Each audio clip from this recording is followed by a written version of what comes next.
গাইবান্ধায় ইট ভাটায় ব্যবহার করা হচ্ছে কৃষি জমির উপরিভাগের মাটি। ফসলের চেয়ে মাটি বিক্রিতে লাভ বেশি হওয়ায় মাটি বিক্রি করছেন বলে জানান অনেক কৃষক। এতে ফসলি জমির উর্বরতা নষ্ট হওয়ার আশঙ্কা করছে কৃষি বিভাগ।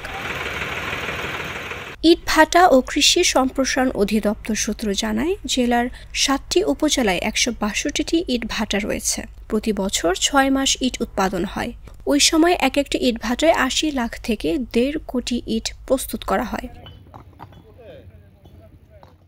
সরেজমিনে দেখা যায়, জেলার সদর, গোবিন্দগঞ্জ, পলাশবাড়ী ও সাদুল্লাপুর উপজেলা সহ ৭ উপজেলার বিভিন্ন কৃষি জমির উর্বর মাটি কাটার মহোৎসবে মেতে উঠেছেন অসাধু ব্যবসায়ীরা।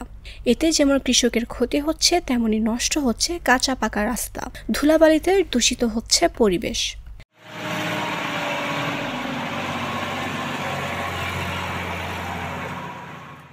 স্থানীয়রা বলছেন, অবৈধ মাটি ব্যবসায়ীরা দীর্ঘদিন কৃষি জমি থেকে মাটি তুলে অন্যত্র বিক্রি করছেন।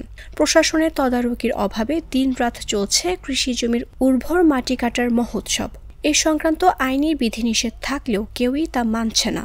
ফলে প্রতিদিন একরের পর একর কৃষি জমির টপ সোয়েল চলে যাচ্ছে অন্যত্র।